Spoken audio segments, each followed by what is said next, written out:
আল্লাহর পয়গম্বর হযরত ইদ্রিস আলাইহিস সালাম আল্লাহ পাক রব্বুল আলামিন জানালেন, পয়গম্বর আমি আল্লাহ তোমার উপর এত খুশি, তুমি যত নেক আমল করবা আমি তোমাকে ডাবল পুরস্কার দিব। নামাজ তুমি পড়বা 2 রাকাত, সওয়াব পাইবে 4 রাকাত। দান করবে তুমি 1 টাকা, সওয়াব পাইবে 2 টাকা। রোজা রাখবে তুমি 1টা, সওয়াব দিব 2টা।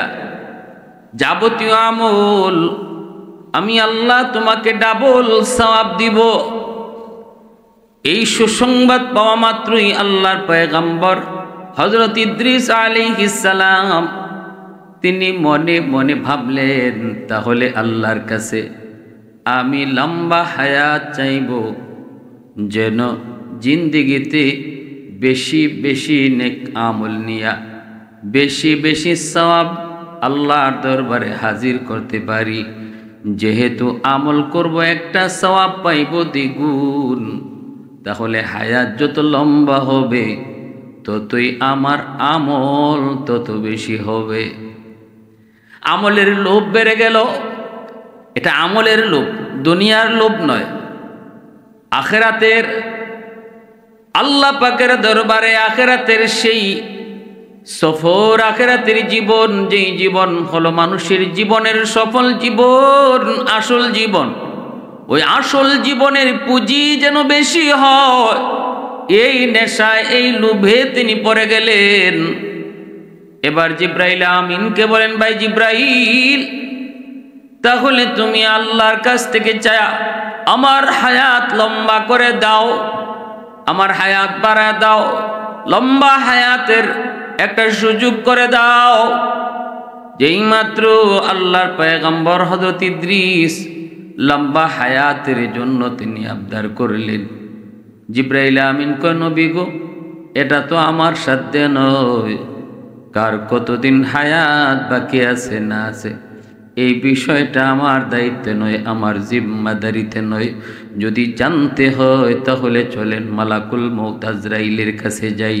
আপনার আর কতদিন দুনিয়াতে আপনি জীবিত আছেন এই বিষয়টা যদি কিছুটা জানে তবে আজরাইল জানবে। ভাইরা বন্ধুরা, এই বইলা মালাকুল মউত আজরাইল আলাইহিস সালাম চতুর্থ আকাশে, যার হেডকোয়ার্টার যেখানে তিনি থাকেন, ওই জায়গায় জিব্রাইলে আমিন আল্লাহর পয়গম্বর হযরত ইদ্রিস আলাইহিস সালামকে নিয়ে হাজির। জিব্রাইল আমিন ডাক দিয়া কয়, ভাই আজরাইল, একটু কও না, পয়গম্বর ইদ্রিসের হায়াত কি শেষ নাকি আরো কিছুদিন আছে? একটু জানার ইচ্ছা হয়েছে। ওই অবস্থায় মালাকুল মউত আজরাইলের কাছে আল্লাহর পক্ষ থেকে নির্দেশ এসেছিল। ওনারা যাবার আগে আল্লাহর পক্ষ থেকে নির্দেশ এসেছিল, আজরাইল, আমার পয়গম্বর ইদ্রিসের জান কবজ করো। তাও কোথায়? চতুর্থ আসমানে আমার পয়গম্বর ইদ্রিসের জান কবজ করো। মালাকুল মউত আজরাইল তো অবাক তো হওয়ার কথাই, কেমনে জান কবজ করব একজন মানুষটাকে দুনিয়ায়? আর আল্লাহ বলেছেন চতুর্থ আসমানে, কেমনে সেটা সম্ভব? কি করে সেটা হয়?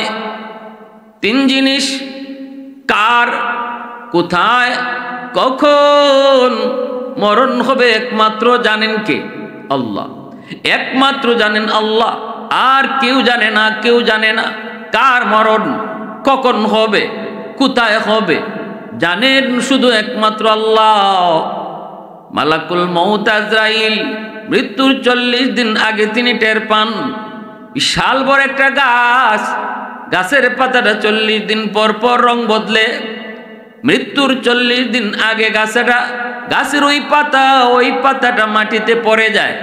যেই পাতার মধ্যে মানুষটার নাম লেখা থাকবে, তার ঠিকানা লেখা থাকবে, তখনই আজরাইল আলাইহিস সালাম ওই গাছের পাতা উঠায় তিনি জানতে পারেন তখন ওই মানুষটার হায়াত শেষ, আর মাত্র 40 দিন বাকি আছে।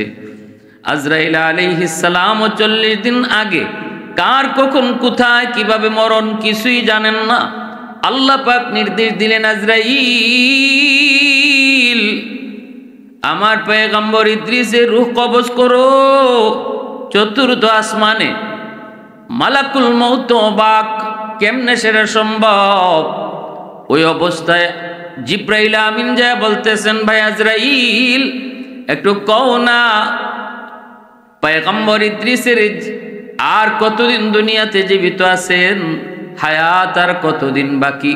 ইনি তো আল্লাহর কাছে লম্বা হায়াত চাইতেছেন। তখনই আজরাইল আলাইহিস সালাম অবাক নয়নে জিব্রাইল আমিনের দিকে তাকায় বলতেছেন, ভাইয়াজ জিব্রাইল একটু তাড়াতাড়ি আমাকে বলো পয়গম্বর ইদ্রিস কোথায়, এখন উনি কোথায়? কই ইনি আপনার অফিসের সামনেই। মালাকুল মউত আজরাইল তো অবাক, আমি তো মনে মনে ভাবতেছিলাম পয়গম্বর ইদ্রিসের রূহ কবজ করব, তাও জমিনে না আসমানে, তাও প্রথম আসমানে না চতুর্থ আসমানে, কেমনে সেটা সম্ভব? এতটুকু সময়ের ভিতরে, অথবা তিনি জমিন থেকে আসমানে আসবেন কেমনে? কিন্তু আল্লাহ পাকের কুদরত বুঝা বড় দায়। ইদ্রিস নিজেই আবদার করে চতুর্থ আকাশে পৌঁছে গেলেন। এতেই বোঝা গেল আল্লাহ পাক যার মরণ যেখানে লিখে রাখছে ওই জায়গায় আল্লাহ পাক তারে কোনো না কোনো সুরতে, কোনো না কোনো উসিলায় এখানে আল্লাহ তারে পৌঁছাবেই। হয়তো সে নিজের ইচ্ছাই সেখানে হাজির হবে, আল্লাহ পাক রব্বুল আলামিন তারে এখানে পৌঁছাবে, এখানে হাজির করবে।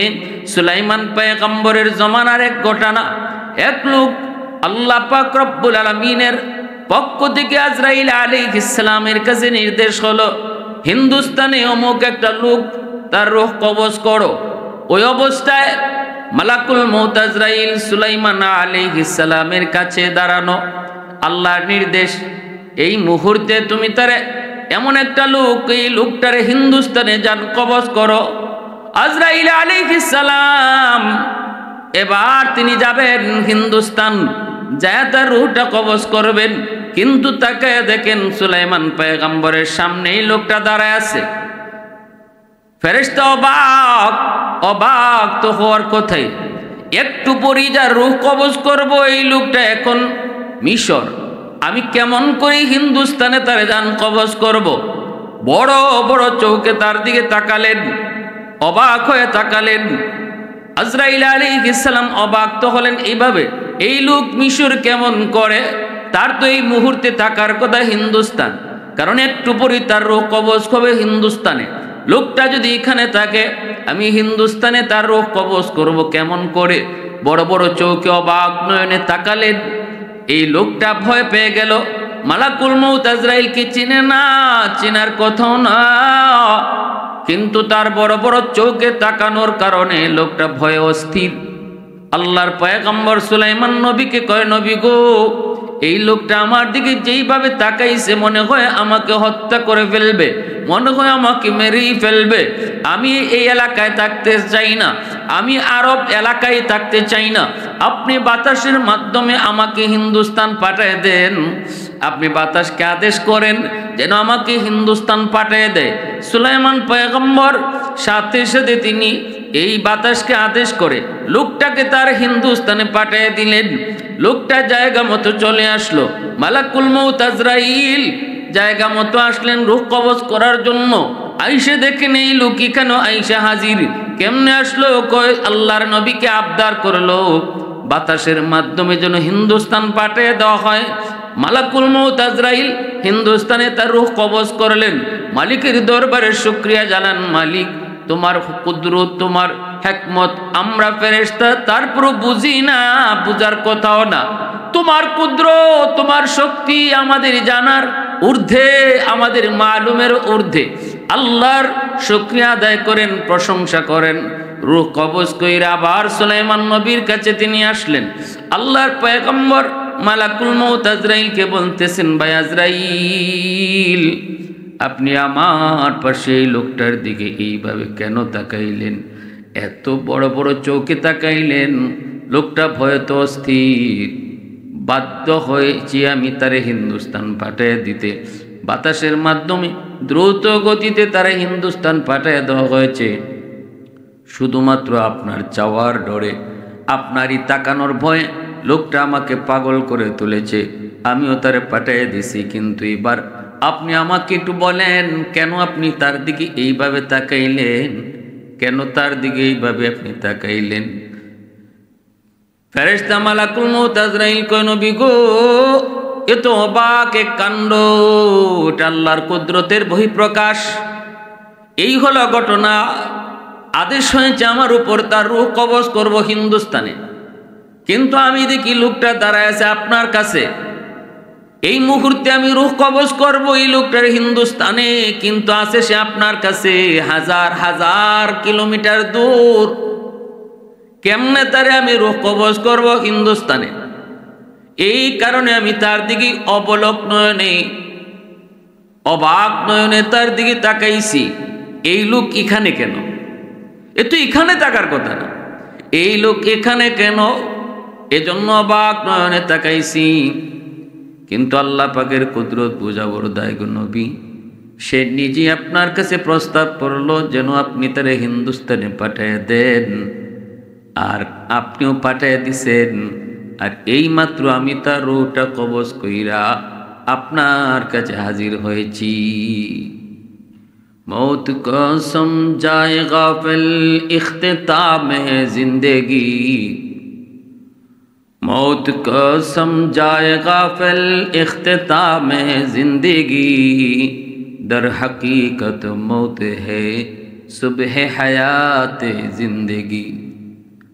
मौत को मत दूर समझो, मौत है हरदम करीब, मौत को मत दूर समझो, मौत है हर दम करीब, तुमको मोहलत न मिलेगी लब हिलाने ऐ गरीब, तुमको मोहलत न मिलेगी लब हिलाने ऐ गरीब। एजন্য कवि कय, मौत के जे दूरे मने करे से आहमक से बोका। मौत तुम्हार खूब काছে, মনে করবে না মौत দূরে। হ্যাঁ, মौत তুমি চোখের পলক ফালাইবার, লব ফালাইবার, একটু ভাত খাওয়ার, খাদ্য খাওয়ার সুযোগও পাবে না। যখন যার যেই টাইমে মরণ লেখা থাকবে ওই টাইমে সে তখন ঘরে নাকি বাহিরে, সে তখন খাওয়ানে নাকি বসা, সে তখন কাজে নাকি বিশ্রামে, কোনো কিছুই তখন কাজে আসবে না, কোনো দিকেই তাকানো হয় না। যার যখন যে হালতে মরণ লিখা তার এই হালতেই মরণ হবে। কারো মরণ হবে মসজিদে, কারো মরণ হবে সেজদার হালতে, কারো মরণ হবে বিছানায়, আর কারো বা মরণ হবে জিহাদের ময়দানে, কারো মরণ হবে স্বাভাবিক মরণ, কারো মরণ হবে আল্লাহর রাস্তায় শাহাদতের মরণ। এজন্য কবিও বড় সুন্দর করে বলছে, বেমুরব্বি কে তো আনদ তিফলে দানিশওয়ার সুদন, বেমুরব্বি কে তো আনদ তিফলে দানিশওয়ার সুদন, কতরা ইমকান বাশদ বেসদফ গৌহর সুদন, रोज़ा हबायत कशीदन इंतज़ारे बेशुमार, ताके दर जौफ़े सदफ बारा शवद दुर्रे अदन, हफ्ता हबायत के तायक मुश्ते पोशाद पुश्ते में, शाहिदे राहुल्ला गर्दद या शहीदे रा कफन, शाहिदे राहुल्ला गर्दद या शहीदेरा कफन। আল্লাহর পয়গম্বর ইদ্রিস আলাইহিস সালামের রূহ কবজ হয়ে গেল। মালাকুল মউত আজরাইল বলে, নবী গো, ওগো ভাই জিব্রাইল, আমি তো অবাক। আল্লাহর নির্দেশ চতুর্থ আকাশে আমি পয়গম্বর ইদ্রিসের রূহ কবজ করব, কিন্তু কেমনে আমি সেটা কোনোভাবেই হিসাব মিলাইতে পারছিলাম না। এখন আমার হিসাব মিলে গেছে। ইনি নিজে আল্লাহর কাছে আবদার করে আপনার মাধ্যমে আমার কাছে হাজির, রূহ কবজ হয়ে গেছে চতুর্থ আকাশে। একথা আল্লাহ পবিত্র কোরআনুল করিমের মধ্যে তিনি হজরত ইদ্রিস আলাইহিস সালামের ব্যাপারে বলছেন, ওয়ারাফা'নাহু মাকানান আলিয়্যা, আমি তাকে সুউচ্চ জায়গায় অধিষ্ঠিত করেছি। এই সুউচ্চ জায়গার অধিষ্ঠিত করেছেন, এর তফসির লিখতে যে আল্লামা ইবনে কাসির তিনি বলছেন যে হজরত ইদ্রিস আলাইহিস সালামকে আল্লাহ চতুর্থ আকাশে রেখেছেন। আর বুখারী শরীফের হাদিসের মধ্যে এসেছে রসুল মেরাজে যখন গেলেন চতুর্থ আকাশে হজরত ইদ্রিস আলাইহিস সালামের সাথে সাক্ষাৎ হয়েছে। কিন্তু অন্য আরেকটা রেওয়ায়াতের মধ্যে এসেছে, অন্য আরেকটা বর্ণনার মধ্যে এসেছে, যদিও বর্ণনাটা দুর্বল, কেউ কেউ বলেছেন ভিত্তিহীন, সেটা হলো পয়গম্বর ইদ্রিস আলাইহিস সালামের কাছে মালাকুল মউত আজরাইল দুনিয়াতে আসলেন, কিন্তু মানুষের সুরত ধরে ফেরেশতার পরিচয় দিলেন না। আর ইদ্রিস আলাইহিস সালাম তিনি রোজা রাখতেন, লাগাতার রোজা রাখতেন। তিনি মেহমান পেয়ে বড় খুশি। ইফতারের সময় মেহমানকে নিয়ে ইফতার করতে বসলেন, কিন্তু পয়গম্বর দেখেন মেহমান কিছুই খায় না। তিনি তো অবাক, মেহমান বলতেছে আমি খাই না, আমি খাবো না, আমার ক্ষুধা নাই। কেমনে খাবেন? কারণ তিনি তো ফেরেশতা, ফেরেশতাদের তো খানা লাগে না, ফেরেশতারা তো খানা কি জিনিস চিনেন না, ফেরেশতারা ঘুম কি জিনিস চিনেন না, ফেরেশতারা স্ত্রী কারে কয় তাও চিনেন না। আল্লাহ পাক রব্বুল আলামিন সমস্ত চাহাত থেকে তাদেরকে বিরত রেখে সৃষ্টি করেছেন এইভাবে, এজন্য ফেরেশতারা খানা খায় না, ফেরেশতারা ঘুমায় না। আজরাইল আলাইহিস সালাম মানুষের সুরত ধরে আসলেন আর বললেন, পয়গম্বর আমি আপনার বাড়িতে মেহমানদারি করব, আমি আপনার বাড়িতে মেহমান। পয়গম্বর খুশি হলেন, মেহমান পেয়ে তিনি তো খুশি, তিনি বাড়িতে মেহমানকে কদর করলেন। পরের দিন পয়গম্বর তাকে নিয়ে বের হয়েছেন, চলেন আশেপাশে আপনাকে আমার এলাকা ঘোরায় দেখাই। বের হলেন, বের হয়ে দেখতেছেন, দেখতে দেখতে একটা বাগানের ভিতরে যায় ঢুকলেন। হাতের কাছে ফল, বিভিন্ন ফলের গাছের ফল হাতের কাছে ঝুলতেছে। হযরত মালাকুল মউত আজরাইল মানুষের সুরত ধরে আসলেন। এইবার তিনি বলতেছেন, পয়গম্বর চলেন আমরা এই ফল গাছ থেকে ফল খাই। এই যে দেখেন কত পাকা ফল, কত সুন্দর পাকা ঝুলতেছে, চলেন একটা ফল খাই। পয়গম্বর কয় সাবধান, হাত দিবেন না, এই ফলের বাগানের মালিক আমি না, অন্য কেউ। অন্যের জিনিস তার অনুমতি ছাড়া খাওয়া জায়েজ নয়, অন্যের জিনিস তার অনুমতি ব্যতীত ভক্ষণ সেটা হারাম। না না, এখানে হাত দিয়েন না। আবার সামনে চলতে শুরু করলেন, মাঠ ভরা ছাগল। ছাগল দেখার পর ফেরেশতা মালাকুল মউত আজরাইল আল্লাহর পয়গম্বরকে কয় চলেন একটা ছাগল এখান থেকে জবাই করে আমরা খেয়ে ফেলি। পয়গম্বর কয় আপনি তো বড় অদ্ভুত মানুষ মিয়া, আপনি তো বড় আজীব মানুষ, হালাল খাবার আপনার সামনে দিলাম খান নাই, আর এখন হারাম খাওয়ার জন্য পাগল হয়ে গেছেন। কি ব্যাপার? এই ছাগলগুলা তো আমরা মালিক না, অন্যের জিনিস খাবো কেমন করে? হারাম হারাম হারাম। আপনারে হালাল জিনিস দিলাম, আমার ঘরের খাবার খাইলেন না। এবার তিনি বলতেছেন, না আমি আপনারে পরীক্ষা করেছি, দুনিয়ার প্রতি আপনার লোভ আছে কিনা। আল্লাহর পয়গম্বর ইদ্রিস আলাইহিস সালাম অবাক হলেন, সন্দেহে পড়ে গেলেন, লোকটা কি তার পরিচয়? সে আমারে পরীক্ষা করতেছে। ঘটনা কি একদিন, 2 দিন, 3 দিন যাওয়ার পর আজরাইল আলাইহিস সালামের চাল চলন দেখে নবীর সন্দেহ বেড়ে গেল। তিনি এবার বলতেছেন, কসম, আল্লাহর কসম, আপনি বলেন আপনি কে, আপনার পরিচয়টা কি আগে আমারে শোনান। এতদিন পর্যন্ত বলতেছি বলেন না, আল্লাহর কসম করে বলি আপনার পরিচয়টা শোনান। সাথে সাথে আল্লাহর নূরের তৈরি ফেরেশতা মালাকুল মউত আজরাইল বলেন, পয়গম্বর আমি মানুষ না, আমি আল্লাহর ফেরেশতা মালাকুল মউত। পয়গম্বর ইদ্রিস আপনি কি সেই মালাকুল মউত যিনি মানুষের রূহ কবজ করে? বলে হ। পয়গম্বর ইদ্রিস কয় তাহলে বুঝি আপনি আমার রূহ কবজ করতে আসছেন? আজরাইল আলাইহিস সালাম কয় না না না গো নবী, আপনি আপনার রূহ কবজ করতে আসি নাই, আপনার রূহ কবজের নির্দেশ এখনো আসে নাই, তবে আমি এসেছি আপনার কিছু গুণের উপর আসক্ত হয়ে, আপনার ইবাদত বন্দেগী আল্লাহর গোলামির প্রতি আসক্ত হয়ে এসেছি আপনার সাথে বন্ধুত্ব করার জন্য। আমি আপনার সাথে বন্ধুত্ব করতে চাই। পয়গম্বর কয় আমার সাথে যদি আপনি বন্ধুত্ব করতে চান তাহলে শর্ত আছে, আমার শর্ত যদি মানেন আমি আপনার সাথে বন্ধুত্ব করব। কি শর্ত?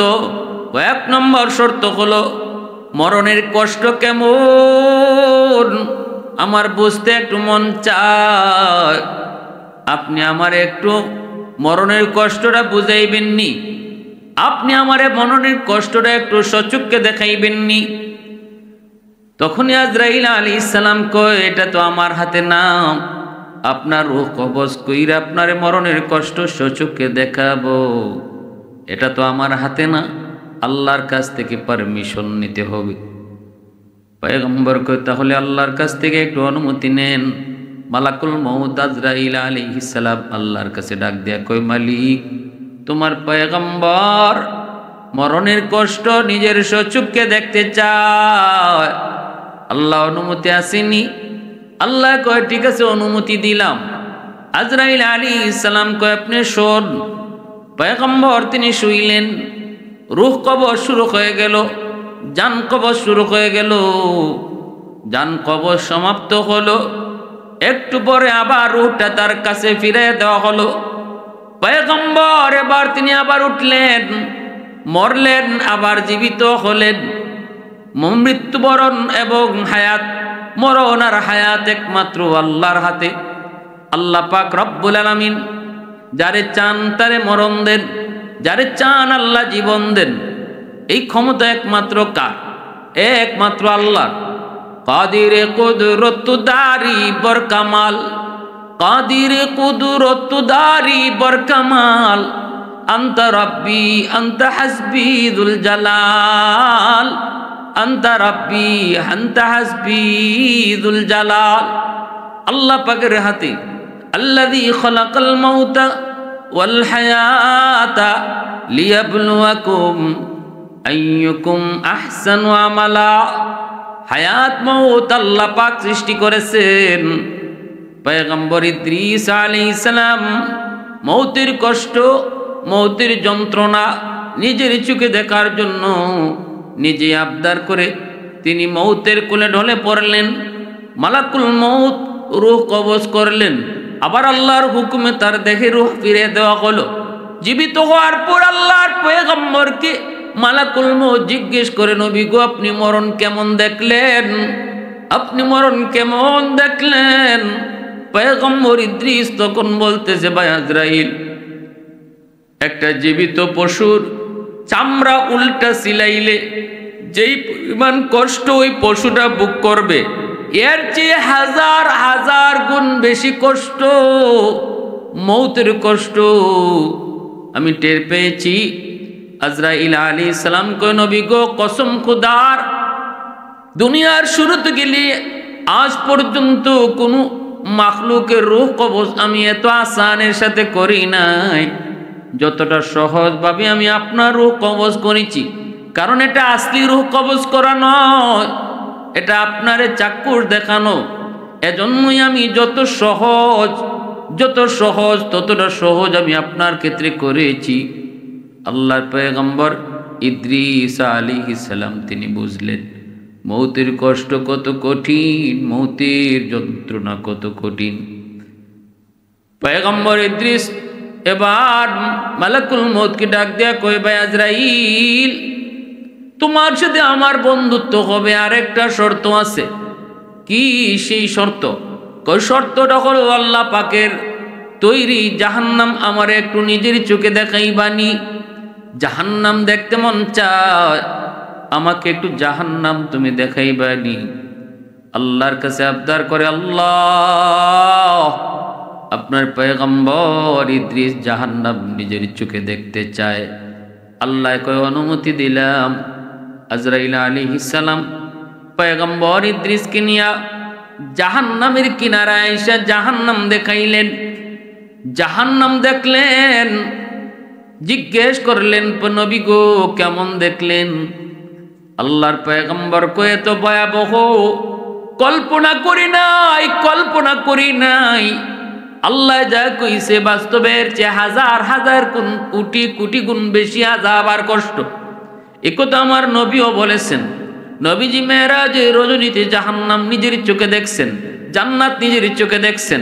নবীজি আয়েশা উম্মতকে বলেছেন, উম্মতের দল শোনো, আল্লাহ পাক কোরআনে আর আমি নবীর আল্লাহ জান্নাত জাহান্নামের কথা যা শোনাইছে সব বিবরণ যদি এক জায়গায় রাখা হয়, কোরআন হাদিসের ভিতরে যত কথা জান্নাত আর জাহান্নাম নিয়ে আছে সব কথা যদি এক জায়গায় রাখা হয়, এই তুলনায় আমি নবী জান্নাতে আর জাহান্নামে যা নিজের চোখে দেখে এসেছি এর চেয়ে ৯৯ গুণ বেশি জাহান্নামের আযাব আর কষ্ট তোমরা কোরআন হাদিসে যা পাইছো আমি নিজের চোখের চেয়ে ৯৯ গুণ বেশি কষ্ট দেখে এসেছি।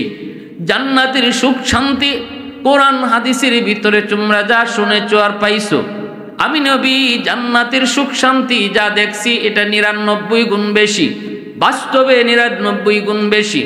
পয়গম্বর ইদ্রিস তিনিও বলতেছে ভাই আজরাইল যা জেনেছি এর চেয়ে বাস্তবে হাজার গুণ বেশি। এবার আল্লাহর পয়গম্বর ইদ্রিস ডাক দিয়ে কয়, ওগো ভাই আজরাইল আরেকটা আবদার তোমার কাছে করি, এরপরে আমার আর তোমার মধ্যে বন্ধুত্ব হয়ে যাবে। আমার তোমার বন্ধুত্ব হওয়ার জন্য আর একটা ৩ নাম্বার শর্ত হলো, আমাকে জাহান্নাম তো দেখাইছো, এবার আমাকে জান্নাত তুমি দেখাইবানি। পয়গম্বর জান্নাত দেখার আবদার করলেন, কিন্তু ভিতরে ভিতরে একটা ইচ্ছা, একটা নিয়ত তার আছে। এটা মালাকুল মউত আজরাইলকে বুঝাইলেন না। দিলের খবর আজরাইল জানে না, দিলের খবর জানেন কে? আল্লাহ। দিলের খবর জানেন কে? আল্লাহু আলিমুম বিযাতিস সুদূর। অন্তরের খবর একমাত্র জানেন কে? আল্লাহ। আজরাইল আলাইহিস সালামও জানে না, ফেরেশতা জিবরাইলও জানে না, আমার আপনার নবীও অন্তরের খবর জানে না, বড় পীর আব্দুল কাদের জিলানীও অন্তরের খবর জানে না। তাহলে আমার পীর সাহেব কেমনে জানবো?